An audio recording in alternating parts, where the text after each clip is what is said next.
Coming up on this episode of Training Camp Weekly, the first depth chart of the preseason is out. We'll break that down and go more in depth on the cornerback battle. Plus, what to expect in the preseason game in Seattle.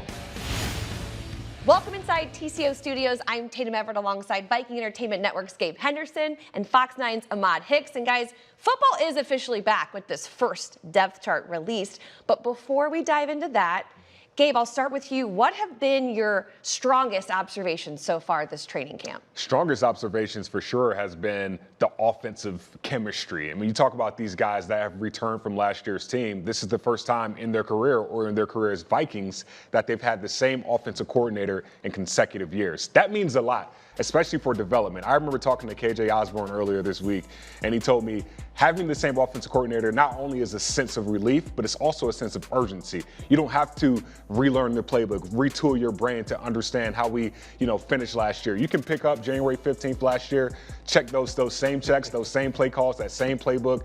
It is still intact. So this is a really, really good offensive unit that's been flying around all training camp. That's awesome. Ahmad, you've been here all training camp long. What about you? I think defense, as we all know, defense wins championship, offense fills the stands. And I think every other day you go out there, there's another person on defense that's flashing, whether it's Lewis Singh, whether it's Brian Asamoah, whether it's, a Caleb Evans or Jawan Williams. There's a lot of talent on this defense. And I think Brian Flores is getting the most out of his guys right now. So I think the great thing about it is someone else is stepping up every single day. Yeah. And when you look at the defense and the offense, you're wondering who's going to get the snaps, who are we going to see in the preseason, get those starts. The depth chart was released, and this is what head coach Kevin O'Connell had to say about it, hinting that maybe you shouldn't read too much into it. I would not over-evaluate any one particular area. We got a lot of jobs guys are still fighting for, and we're going to allow not only our practices, but joint practices and preseason games to play out before we make any final determinations. It may be unofficial now, but that doesn't mean we can't talk about what's going on with the depth chart. And I think one of the most interesting positions to watch right now is that cornerback room. Yeah. Let's take a look at how it played out in the depth chart with Byron Murphy Jr. and a Caleb Evans as the starters. The backups listed in pairs. We have Andrew Booth Jr. and Jawan Williams next, Mekhi Blackman and Kalen Barnes, Jalen Williams and Tay Gowan, and then rounding out is Najee Thompson and CJ Colden Jr. Now, Gabe, I will ask you this first. How do you see the position battle playing out from really starters to backups? Yeah, I think the starters are pretty much set intact. You have Byron Murphy Jr., who you got in free agency this past offseason, and then you have the Caleb Evans, a guy who was starting all of last year until he got injured. When you go nickel cornerback, when you go nickel personnel, which basically you bring in another corner, that's when Byron Murphy slides to the slot and Jawan Williams moves to the outside. So, you got 2 6'2" corners on the outside, long arms, 6'7" wingspan, and then a shifty guy in Byron Murphy in the middle like that. You sound excited. This is the first time since I've been hired that I've been this confident in our DBs. Oh, okay. Just the quarterback position. So I'm excited to see if that comes to fruition, if that's success under Brian Flores, or if we got to continue to see what this battle looks like. Well, the beautiful thing about that cornerback position, they're getting to go up against one of the best wide receivers in the National Football League, maybe one of the best players in Justin Jefferson. So I think iron sharpens iron at practice. And I think Mekhi Blackman, he's a rookie out of USC, but I think this is a guy who's kind of showed some flashes throughout camp, but now he needs to be consistent. And so that's what you want to see. Also, Andrew Booth Jr., you want to see him get a lot of reps in this first preseason game and really show that he can play a full 4 quarters and he can go lock down the top wide receiver. The reason why I believe Mekhi is playing at the level that he's playing right now is because of his teammate Jordan Addison. When you have your teammate in college playing at that level and then making plays at the NFL level, it's like, hey, I guarded this guy every day in practice last year, so I'm going to make sure my level of play is at the same level. And you look at that and say, okay, well, he may be in the competition for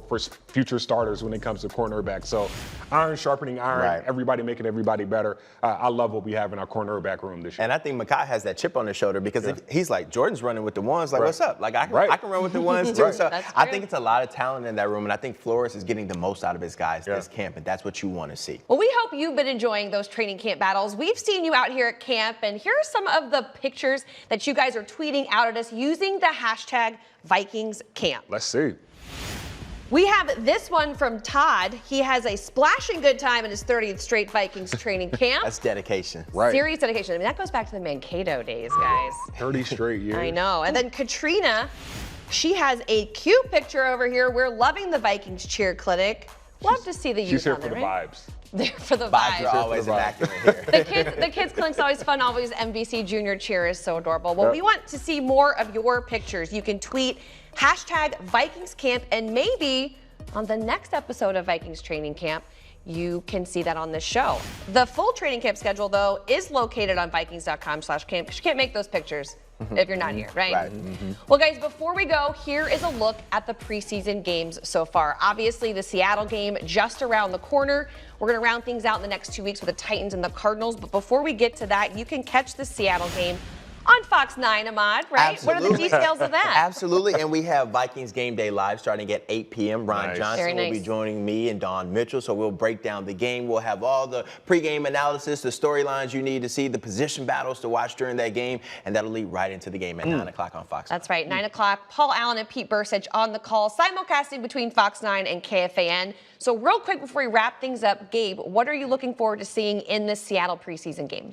Two things. One, the running back position. Kevin O'Connell said outside of Alexander Madison, that backup running back position is an open competition. So Kene Nwangwu's probably not going to play, but Ty Chandler, Dwayne McBride, those guys are going to get some valuable reps. We can finally get a chance to evaluate both of those guys because we know in practice, you're not tackling, you're not getting that extra yard falling forward. So I want to see what that looks like. And two, I just want to see these guys hit someone else. Like, we all got siblings here, right? Like, you know, when you've been around your siblings too long, you just, like, want to punch them. Yeah. Right. That's how practice has been. They've been wanting to, like, hit each other, and this Thursday night game is coming at the perfect time. They get to hit somebody else. So those are my two things. Yeah, you can only go against your same team, you know, at practice for so many weeks. The thing I want to see most is what the Vikings have in their backup quarterback room. Nick Mullins is going to get to start, but Jaren Hall is a guy who we should be watching. Does he show flashes to be a starting quarterback in the NFL, or is he just a bona fide backup? I know it's way too early to call that right now, but I think that's what Vikings fans want to see because Kirk Cousins in his contract situation, we don't know if he's coming back yet. So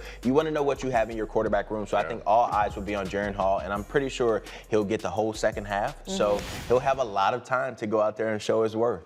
All right, I'm just going to say it. I'm excited to see Jordan Addison. There you go. Yeah. I'm excited. Coach confirmed the other day. We'll see him a little bit in this game, so I am pumped to just see him in action, see what he can do. Just get him all the targets right away. Can we? And then take him out. So There that you he go. can, you know, Can we change stay his on Twitter it. name from, like, ESPN Jordan to Fox 9 Jordan after Yes. this? Look, why After not? this. We would love that. I bet. Maybe this works. Thank you so much. Thank you, Ahmad and Gabe, for being here today on Training Camp Weekly. And thank you for tuning in. We'll drop another episode after joint practices next week, which is just crazy to say. The Vikings will be welcoming in the Titans. So Vikings.com/camp for those tickets. And we will see you guys next week.